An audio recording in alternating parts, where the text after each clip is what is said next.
Good evening, everyone. This is Wednesday, November the 19th, 62 days until the inauguration of President-elect Barack Obama. And today, at last, we have some indication whether Hillary Clinton will accept the position of Secretary of State. Yes, she will, according to this report from Politico.com.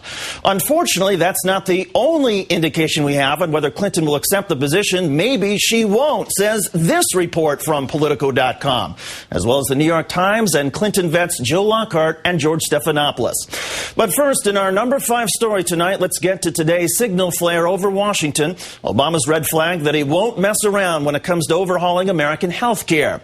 NBC today confirmed that former Senate Majority Leader Tom Daschle, a Democratic leader in the Senate for most of the past 2 decades, has agreed to serve as Obama's Secretary of Health and Human Services, overseeing Medicare, Medicaid, the Food and Drug Administration, and more. And that more is a big one, because Daschle will be a key player in the Obama administration's effort to transform America's entire health care system.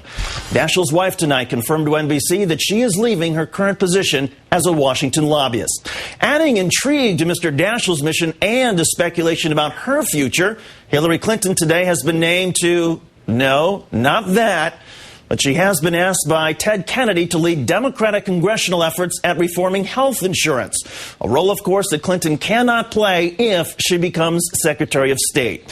Bill Clinton is now reportedly bending over backwards to make that happen. He's hired a team to assist with the vetting process, agreed to let someone else run his foundation with all the conflicts of interest it represents, submit future activities to ethics reviews, abstain from foreign income, disclose future library and foundation donors, and he's even told past donors of more than $250 that even if they were told they would remain anonymous, Clinton will now provide their names to the Obama team. Let's bring in MSNBC political analyst Howard Fineman, also senior Washington correspondent and political columnist for Newsweek magazine. And Howard, good evening. Hi, David. Howard, okay, so Obama's offering, Bill's cooperating, so why is Hillary agonizing, and why are we hearing about it? Well, it's really interesting that we're hearing about it. The buzz back in Washington, based on my phone calls tonight, back to the Capitol, is a lot of talk about leaks now. This was the leak-proof Obama ship. Now there's talk about Hillary Clinton before things are sealed up. There's talk about Daschle, who looks like for certain, but it hasn't been officially announced, and things of that kind. Whether Hillary's agonizing or not isn't really clear. Bill Clinton is working overtime to try to make it possible. I do think there are a lot of Hillary supporters, and I've talked to a number of them, who question whether going into the Secretary of State job would be the best thing for her. She has an independent power base in the Senate. She was elected by the voters of New York. Does she really want to be beholden to another guy again, this time not her husband, Barack Obama, who could cut her loose at any time? So there's a lot of debate among Hillary's supporters, but my sense is that Hillary herself wants it and that Bill Clinton is doing his best to make it possible. Howard, what's the point of Ted Kennedy asking Senator Clinton to take a lead role in health care? I mean, is that Kennedy's effort to essentially aid Clinton by giving her an out if she doesn't want to be Secretary of State? I think maybe so, except that from the people I talked to tonight, it's pretty clear to me that Ted Kennedy isn't about to hand over the whole health care brief to Hillary Clinton.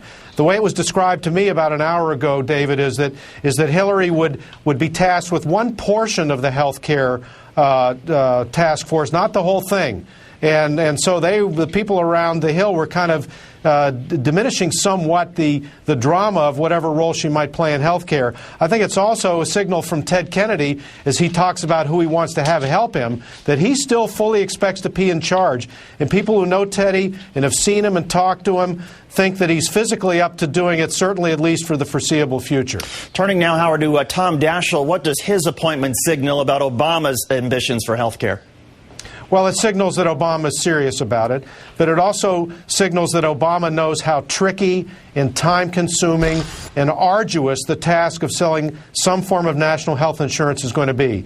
I'm told that Tom Daschle has known for weeks that this job was open to him if he wanted to. As you alluded in the setup, I think Daschle was maybe hoping he'd get Chief of Staff. He didn't get it, so he thought about it for a while and decided to take this job, which he's really been preparing for a long time, David. Tom Daschle wrote a book about health care. He basically wants to take all the existing health care programs, Medicare, Medicaid, private health insurance, the federal program, and put them under a new umbrella organization similar to the Federal Reserve Bank, a kind of Federal Reserve for health care. He wrote a book about it, which, by the way, I checked on Amazon, has gone from obscurity to number 29 on the Amazon list. That's every healthcare lobbyist in Washington has ordered multiple copies as of today, I can assure you. So it's a wise choice, both in terms of somebody who understands the process of trying to get things done, but also in terms of the substance of healthcare, because obviously Daschle knows so much about it.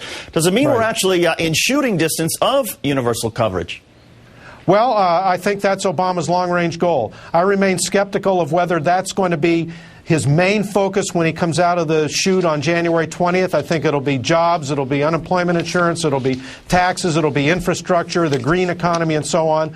But I think over the first term, Obama's going to look to try to get that done, probably in the fashion that Daschle's laying out. And as you point out, Daschle's well-liked on the Hill. He knows how Washington works, and he knows how the Hill works, and that means that it's a high priority for Obama.